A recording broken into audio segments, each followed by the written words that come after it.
All right, that's the 20th game of MonsterCon today. Should probably do something productive with the day at some point. I just wish there was some way I can spend an ungodly amount of hours vicariously living through Monster Prom without actually playing the game. Wait a minute! When mysterious portals began opening up in the human world, special abilities also began to awaken in people. Before long, many around the globe had gained extraordinary strength, skills, and abilities to combat whatever monsters lay within those portals. Those who willingly ventured into the portals to defend Earth became known as Slayers. But not every Slayer's story was one of heroics. Aravi Mishra only became a Slayer after the death of her mother and the disappearance of her brother. Despite these reasons, though, Aravi wasn't the strongest Slayer in the world. In fact, she was quite the opposite. Despite every effort to become stronger, Aravi still remained the weakest Slayer in all of mankind. It wasn't long before Aravi found herself faced with her toughest challenge. As her and her party were finishing up a raid, the portal the group entered through began to close as they were leaving, trapping Aravi in the monster realm. Scared and alone, Aravi began to panic, knowing her lack of strength was more than likely to get her killed within seconds. However, a window appeared in front of her, prompting her to become something called the Player. Seeing no other choice, Aravi accepted this mysterious message, and to her surprise, she was given a skill tree and several points to spend on upgrades. It's been years since she played them, but she recognized the layout from various video games. Somehow, she'd gained the ability to level up. Her life had become a video game. Every so often, the stars will align, and my motivation to draw will be at its highest point when I think of an idea that I particularly like, leading to what results in my favorite piece for a short period of time. Some notable examples include Zombie Rocky from Lackadaisy, Aravi and Hex as folklore monsters, and to an extent the 2024 Voice Actor Fusion compilation poster. And now, Slayer leveling is the new current favorite for the next few months to go. And if you don't know, this is a reference to solo leveling, and I used the pose from the cover art of the mobile game Solo Leveling Arise as reference. It's a pretty complicated pose to do, as a lot of the body parts are overlapping, and so it gets a little difficult breaking down all the different pieces of anatomy. And all that made me a little nervous going in, because I had previously tried to draw this pose for a boss level thumbnail when we were playing Everhood 2, and while that one was good, I saw areas where improvements could be made. Though, honestly, I think drawing it that first time is a big reason to why this one came out looking so good, because I knew what I did wrong and I knew how to fix it.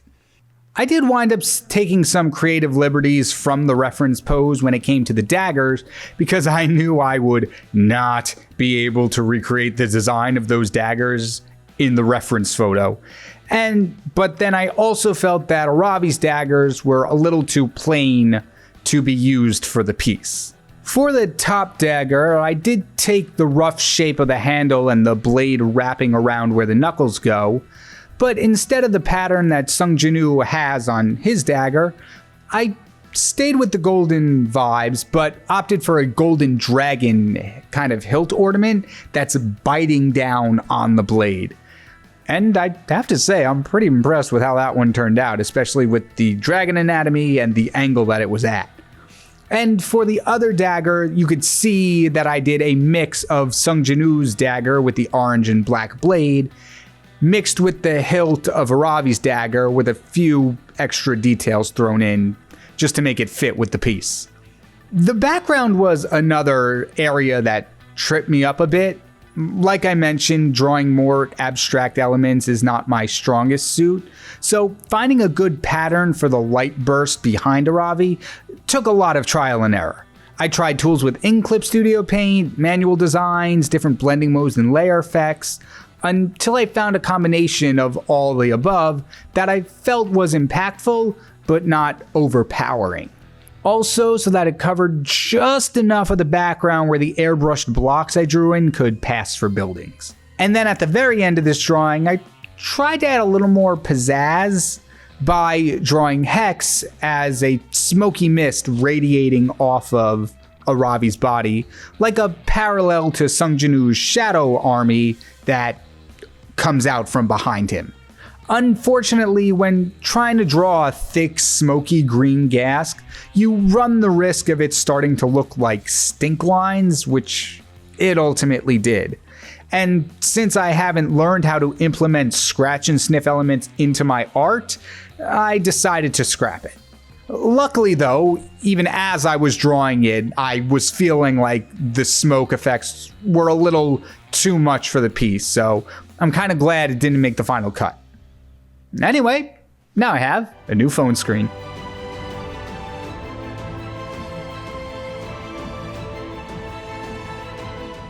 The woods were dark, only barely illuminated by the moonlight.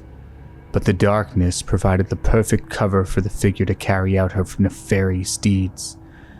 On the other hand, the balloon's incessant talking were almost sure to give her away. Make sure you bury them vertically so you disrupt less dirt. It won't matter which way we bury them if you keep running your damn mouth! Oh no, we're so busted. We can't go back to jail! We have a career! The clown tried to ignore the talking balloons that served as physical representations of her darker thoughts, and instead focused on dragging the poor soul deep into the woods to hide him away. Once she was confident she walked far enough, she struck the ground with the shovel and began digging. The hole took a lot longer to dig due to the fact that she was still in her big, fluffy, streaming dress.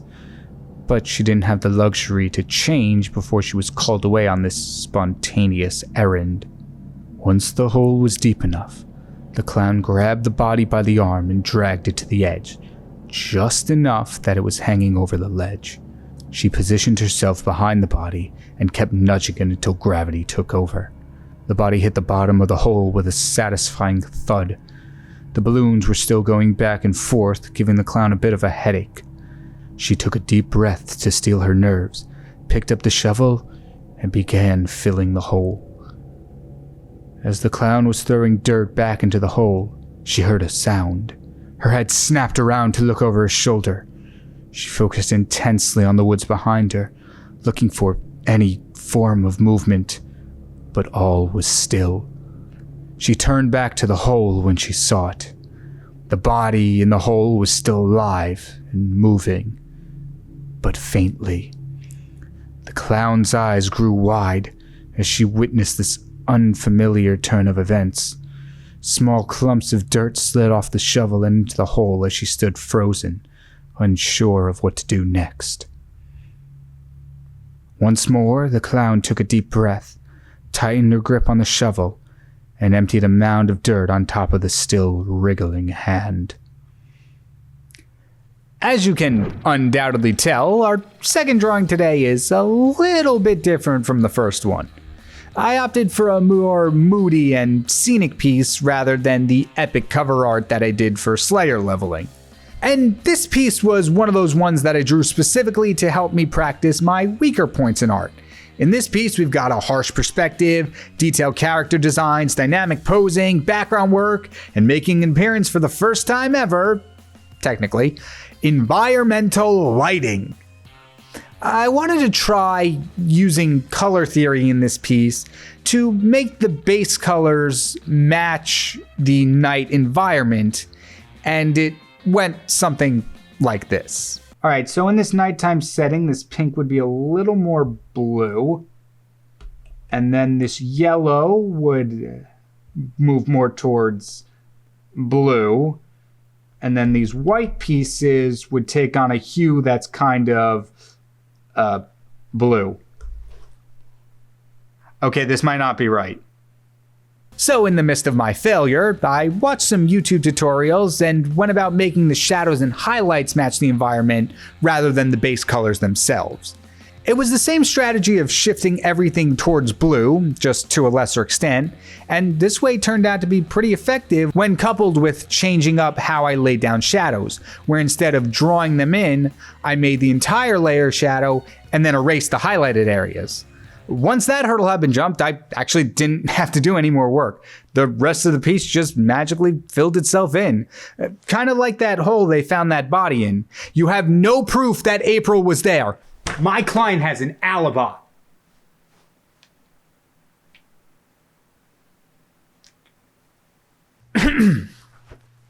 Excuse me.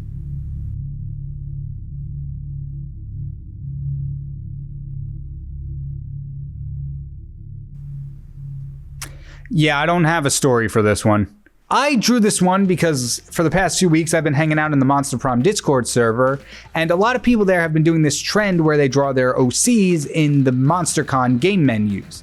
Originally I was going to do just one OC in the pause menu, but then somebody posted this template of the character select screen with 4 different slots, and the masochist in me took over. And so that one decision was the difference between a roughly 2-hour drawing and a 14-hour drawing. Also, the fact that I didn't really have 4 Monster Prom OCs to fill out the template initially, so that was another issue. For whatever characters I wound up putting in this piece, I wanted to keep it to the colors of the main 4 playable characters in the base game. I felt like this would be the most cohesive combination of colors that would allow the main panels to look good together, while also remaining distinct enough from each other. This meant that whatever characters I included had to be primarily red, blue, green, or yellow.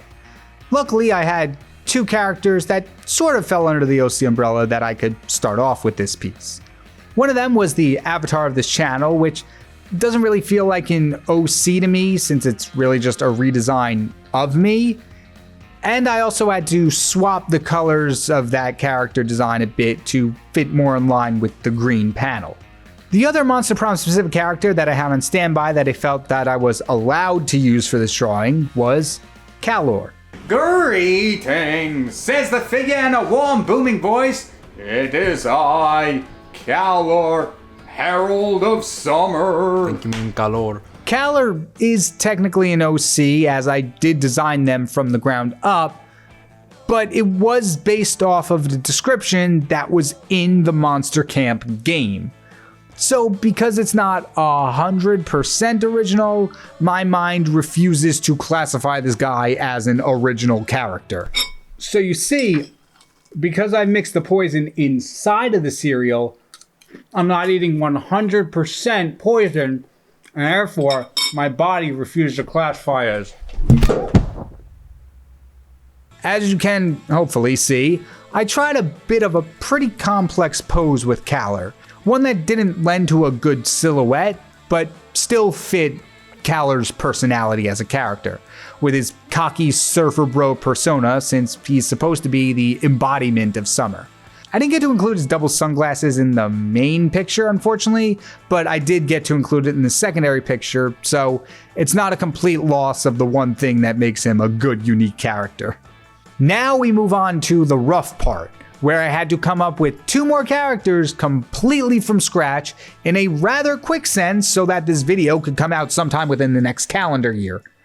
However, the first problem was that I was completely drawing a blank on different types of monsters. I tried to avoid using any monsters that were used for any of the main characters in the game, so more common monsters like vampires and werewolves were a no-go. Luckily, I found this really cool poster on Google that listed a whole bunch of different monsters, which is where I ran into my next problem, whittling down the entire poster into just 2 selections. Fortunately for me, I was able to easily eliminate any monster that wasn't primarily blue or yellow. For our blue character, I was drawn to the Will-O-the-Wisp, which I didn't know was an actual thing outside of the Ori and the Blind Forest games. I will admit that I did keep research to a minimum, because this video was already taking longer than I expected due to life getting in the way, so unfortunately I may not have been 100% accurate in depicting the monster part of this character. However, that's what makes this character design so great, because I can just say the whole point of this character is the irony of them being nothing like their inspiration. Totally intentional. For our blue character, I decided to go with a shy and reserved personality, mainly to contrast the two outgoing and over-the-top personalities of Kalor and Nameless Green. However, this is merely a facade, and when Willow comes out of her shell, she is much more chaotic and a little sadistic. You see what I did there? I totally turned it around in the character lore and made it more like the Will-O-the-Wisp. Totally intentional. The only design elements that I'm on the fence about with Willow is how I rendered her out in her design. I feel like I could have made the elements more distinct of the Will-O-the-Wisp from how MonsterCon styles their ghouls and ghosts. As for me and my OC Sona character, whatever, I upped the rock and roll part of my personality and just went full force into it, throwing up the horns and just ready to party at any moment. I also made sure to angle the character so the monstrous side of the face was the one closest to the camera. And honestly, this may be the best one out of the four, but I've also drawn them a couple times, so it does make sense why. And finally, we have the yellow character, which was another struggle of coming up with a monster for. Originally, I had gone with a gnoll, which are these like hyena humanoid barbarian kind of monsters. And the original plan was to make one that's really nerdy and a D&D enthusiast. And I do like the design and might draw him out in another video or whatever. But as I was sketching my way through this character, I had the thought of, what if I did a Scarecrow OC? And so I did. As far as I can remember and through what I've encountered, I don't think there's been a Scarecrow character in the Monster Prom games so far. The closest thing is probably Jacqueline the Pumpkin Girl. So for Sammy's design, I really leaned into the sentient pile of straw angle, making a lot of the lines wavy and bumpy to show an uneven distribution of hay throughout her body. I even drew out some parts in this character where there was just no hay at all, mainly in her left arm where I took the dangling sleeve of the flannel and buttoned it up onto her shoulder. Though maybe if Sammy took some of the hay sticking out from the sides of her head, she might have enough for 2 arms, but she's a style over substance gal, and it'll be a cold day in the cornfields before she undoes her hair. And for another instance of character personality contradicting the design inspiration, Sammy likes to make friends with the crows she was made to scare.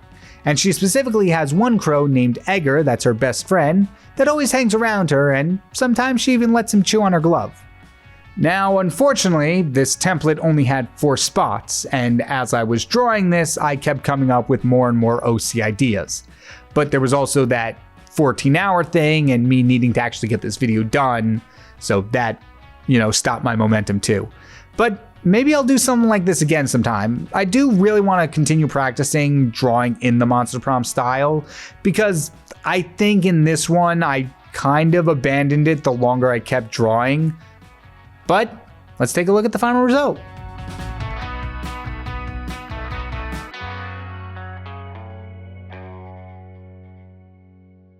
Became known as slayers. One of these hunters, damn it. One of these hunters, damn it. One of these slayers, totally intentional. Totally intentional. Totally intentional. Totally intentional.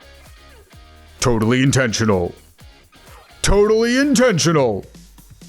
Yeah, I like that one. Totally intentional. I really did everything in my power to make recording this video take as long as possible. Whew. Good luck, editor. But seriously, thank you all so much for watching this video. I know we're coming off of the other Monster Prom video that I just did with Knight of Arcane and Boss Level, but playing the new MonsterCon game, I've been having such a blast that I need to do at least one more. And also, the people in the Monster Prom Discord are really cool, and I had to try this trend out. So I really appreciate you sticking around for 2 Monster Prom videos in a row. And we'll be back to some other varied content next time. If you enjoyed the video, feel free to hit the like and subscribe button. And if you want more content, the aforementioned collab with Knight of Arcane and Boss Level is right here, where I drew some short little comics featuring the Monster Prom characters. And I don't know, something else will be down here. I'll set it for best of viewer, so it's a nice custom experience for each and every one of you. My name is KyngPin Creations, and I will see all of you in the next video. Take care, everybody.